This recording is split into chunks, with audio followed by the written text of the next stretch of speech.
Bom dia a todos! Graça e paz do Senhor Jesus seja com todos nós. Uma ótima quarta-feira para todos. Hoje é dia 1º de junho de 2022. Iniciamos aí mais um mês para a glória de Deus. Eu creio que será um mês abençoadíssimo em nome de Jesus. Bom, hoje nosso devocional, seja muito bem-vindo aí nesse devocional de hoje. Nós vamos falar de Hebreus, seguindo aí o estudo, sobre a maratona bíblica no livro de Hebreus. Hoje vamos falar dos capítulos 4 aos capítulos 6. E hoje nós vamos falar sobre um chamado à confiança. Deixe-me ler um texto com vocês aqui que vai ser base para a nossa conversa de hoje. O texto que está no capítulo 4, a partir do verso 14, mas eu vou ler inicialmente apenas o verso 15, mas o 14, o 15 e 16 são simplesmente fantásticos. Mas deixe-me ler o 15. Ele fala assim: pois não temos um sumo sacerdote que não possa compadecer-se de nossas fraquezas, mas sim alguém que, como nós, passou por todo tipo de tentação, porém sem pecado. Glória a Deus por isso. Na verdade, a carta aos Hebreus, ela é riquíssima. Só hoje, os capítulos 4, 5 e 6, nós poderíamos escolher aqui pelo menos uns 3 ou 4 assuntos que a gente falaria de maneira muito objetiva e clara. Contudo, esse texto aqui, ele é um texto que sempre me chama a atenção exatamente por causa da identificação de Cristo com cada um de nós. Se a gente voltar aqui ao estudo da carta aos Hebreus, o que acontecia com os hebreus e que foi chamada a atenção pelo escritor é que os crentes hebreus, eles estavam esquecendo da grande realidade que cercava Jesus e a fé em Cristo.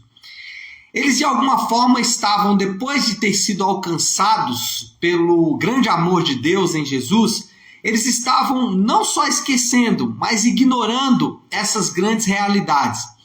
E de alguma forma o escritor quer chamar a atenção de novo para esses crentes, para que eles voltem a se apegar a Cristo, para que eles voltem de novo à sua confiança, ou para que eles voltem os olhos para a realidade do que significa uma vida em Cristo, do que significa uma fé em Cristo.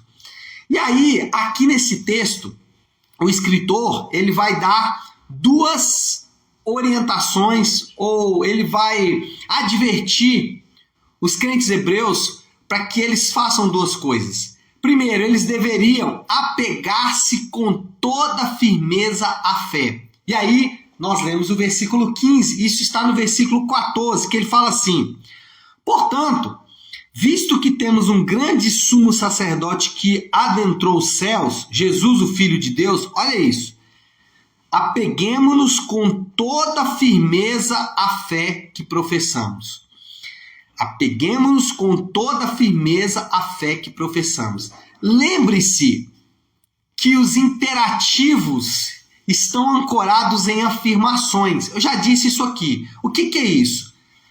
Quando ele fala apegue-se à fé, que é um imperativo, ele está baseado em uma afirmação. Qual a afirmação? Que Cristo adentrou os céus.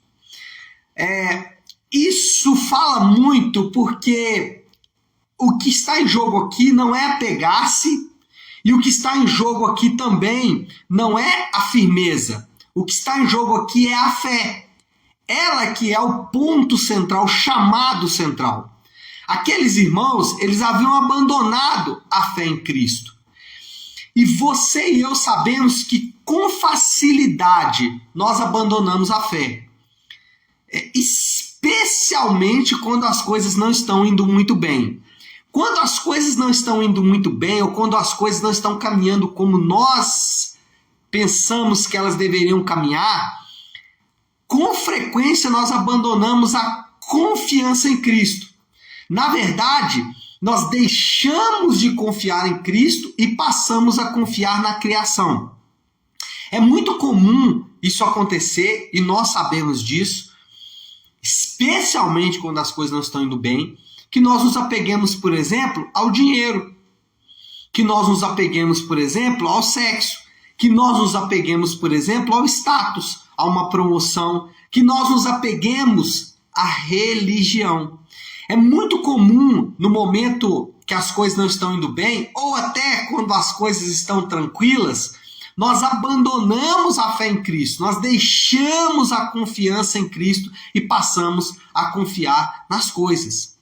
Se você confia plenamente em Cristo para a sua saciedade, você está de fato se apegando firmemente à fé em Cristo. Agora, a pergunta que surge é: você confia plenamente em Cristo para a sua saciedade? Por que isso é importante? E por que o escritor aqui de Hebreus diz, olha, apegue-se com firmeza à fé em Cristo? Porque se você confia plenamente em Cristo para a sua saciedade, uma coisa vai marcar a sua vida: as coisas não terão mais poder de te arruinar. O que eu quero dizer com isso? E por que o escritor de Hebreus estava dizendo para aqueles irmãos, olha, apeguem-se firmemente à fé que vocês professam? Ele estava dizendo isso por quê? Porque quando a minha saciedade está nas coisas, quando essas coisas não existem ou falham, a minha vida está arruinada. Nessa manhã vale a pena você se perguntar: se algo tem o poder de te arruinar, certamente este algo é a sua confiança que está no lugar de Cristo. E saber isso, conhecer isso, não significa que você pode largar isso com facilidade. O que eu quero dizer? Às vezes você sabe disso. Às vezes você identifica claramente o que é capaz de te arruinar, mas você não consegue abandonar isso. E aí entra o segundo ponto.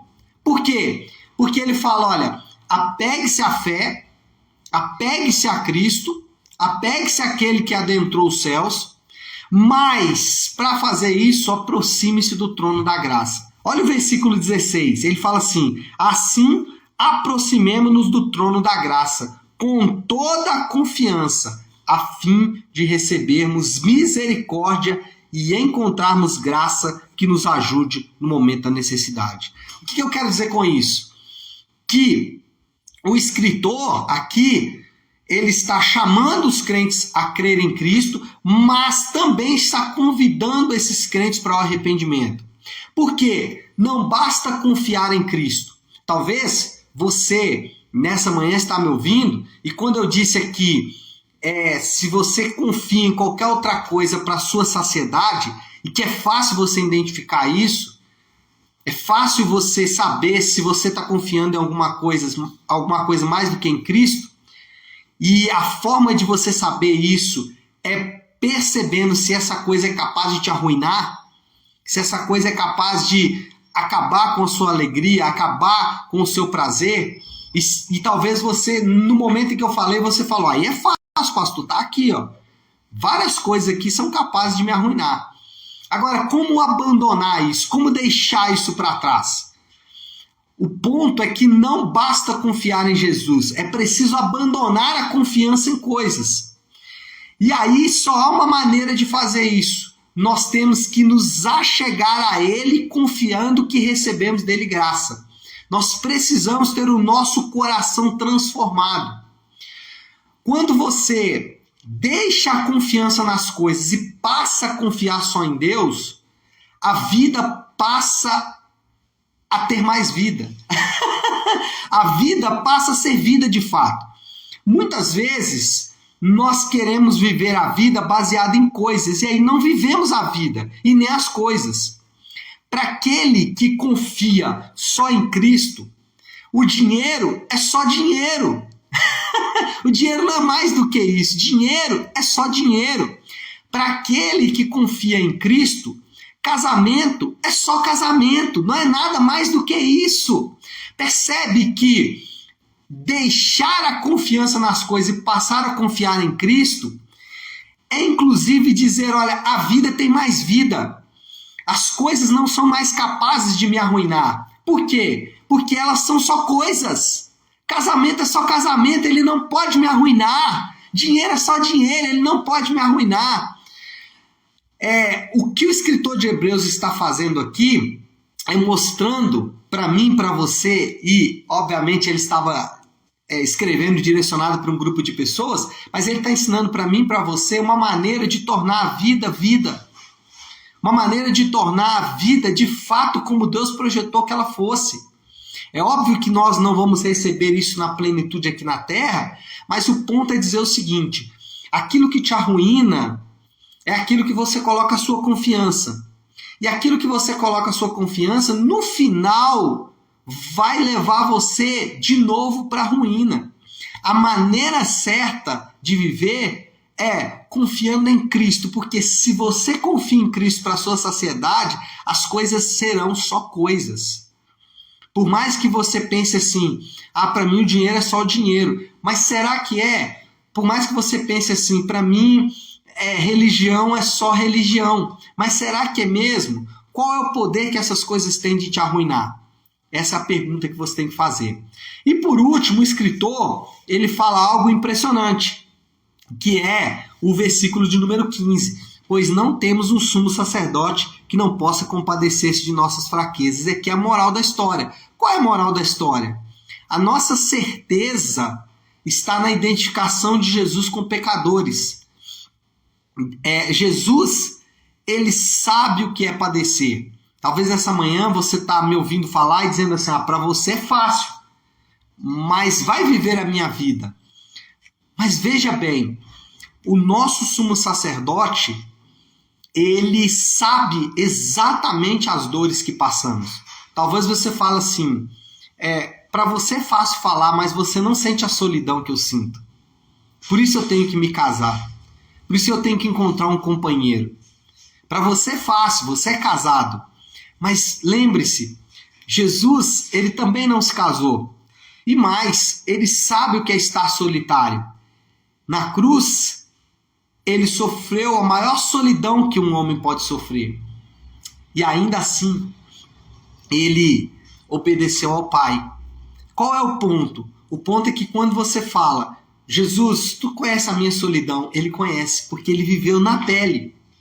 E esse é o grande segredo. Nós temos um sumo sacerdote que sabe exatamente quais são as nossas dores. Ele não está numa torre de marfim. Ele está num lugar distante. Não, ele está próximo. Ele está muito próximo de cada um de nós. Ele se identifica com as nossas dores. Talvez nessa manhã você fale, olha, a falta de dinheiro está acabando comigo. A falta de amor está acabando comigo, enfim. Mas ele sabe exatamente o que é sentir essas necessidades que sentimos. Ele pode se compadecer de cada um de nós. Bom, se essa é a moral da história, qual é a aplicação final que a gente pode fazer aqui? A aplicação é em forma de um questionamento. Você depende de quê? Você já se perguntou isso nessa manhã?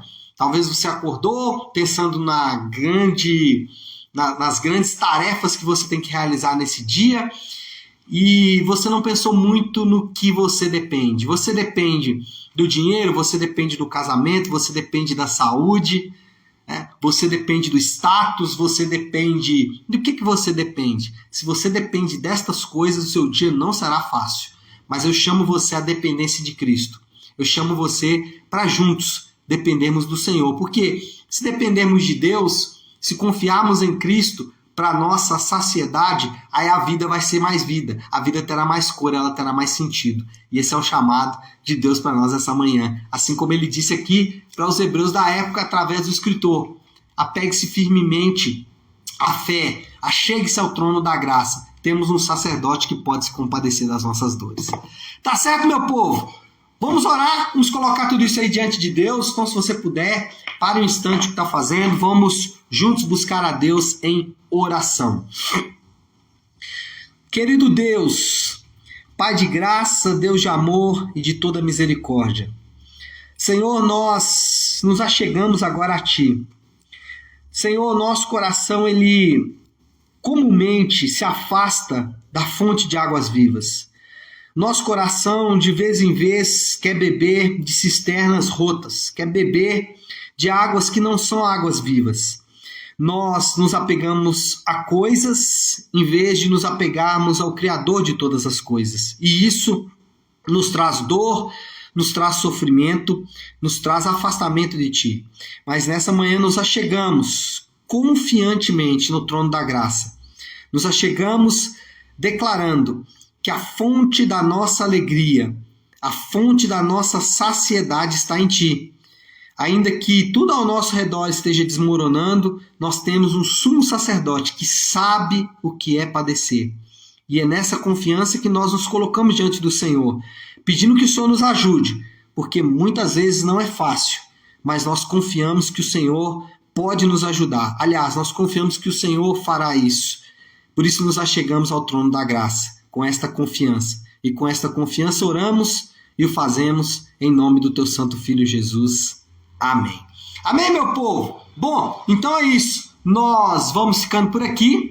Hoje, às 20 horas, quero deixar esse convite. Nós temos sala de oração na nossa Igreja Nave.